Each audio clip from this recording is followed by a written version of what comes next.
Hi everybody, so welcome back. I hope you guys had a great week.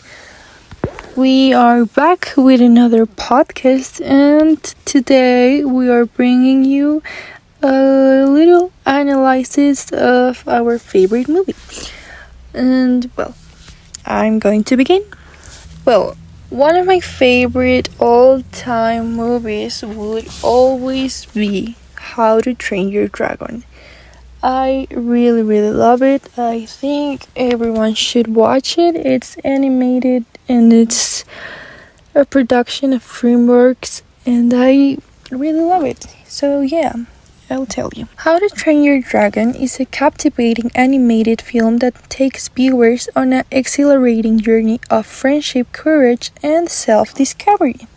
Set in the mythical Viking world of Berg, the story follows a young Viking named Hiccup, who dreams of becoming a mighty dragon slayer like his father, Stoik the Basque. However, Hiccup's life takes an unexpected turn when he befriends a wounded Night Fury dragon, whom he names Toothless.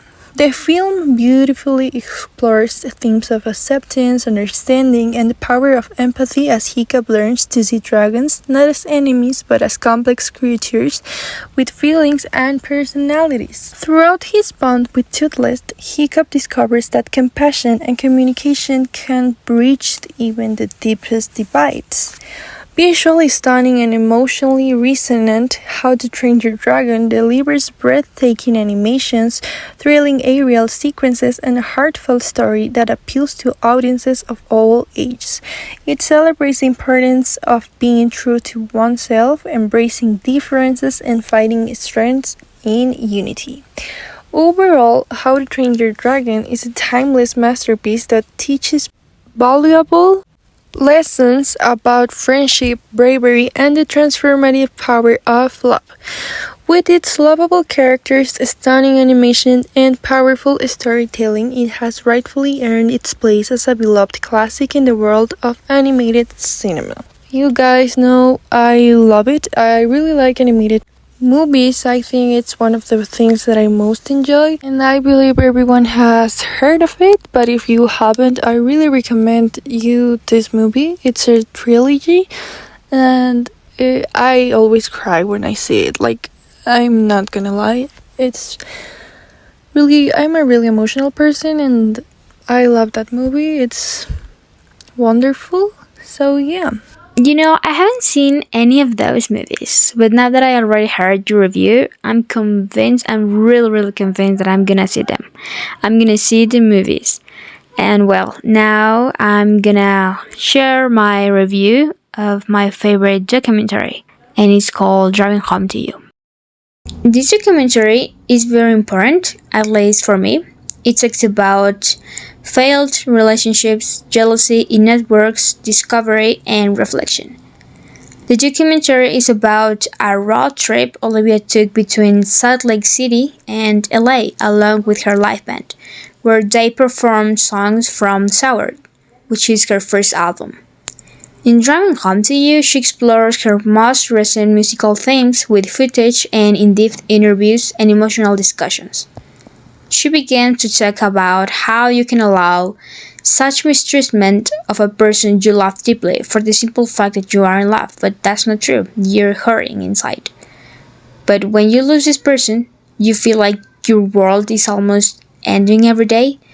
It's an inexplicable pain, and even more so when you have to see the person with somebody else.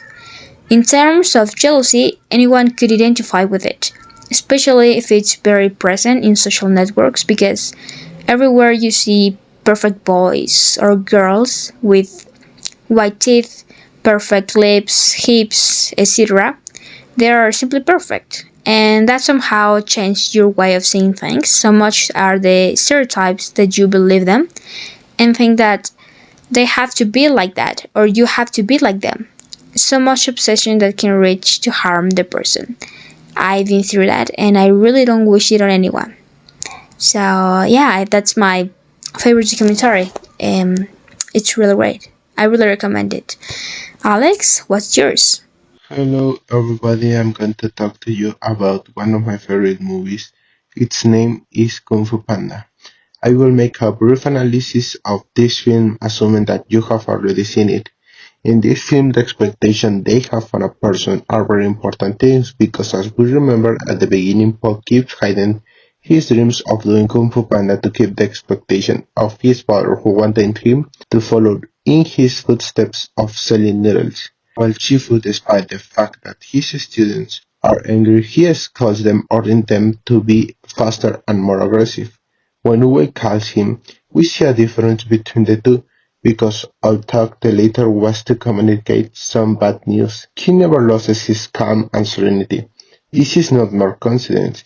This is because both masters represent two Chinese philosophies, Confucianism and Taoism.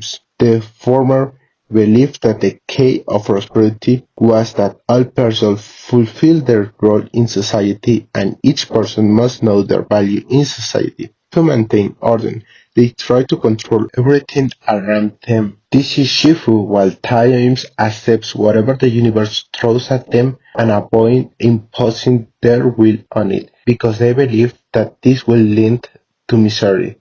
As soon as we see what is the problem, which is the vision of Uwe with Thailand escaping, and here we see one of the journeys since Shifu with the eagerness to control this situation ends up causing this to happen. As Uwe said, often one meets his destiny in the path he has taken to avoid it. Let's make a time jump to when Thailand escapes. The story of Thailand shows how Tamarin, the way of expectation is. From his perspective, the Dragon Scroll was the pinnacle of greatness. If he could not have it, he could not fulfill his destiny. The scroll became a validation to prove to himself and Shifu that it had been worth it. At the moment of the confrontation between Shifu and Tai Lung, the latter reproached him for filling his head with dreams of greatness that made him train until his body was destroyed, and that Shifu denied him the opportunity to be the Dragon Warrior.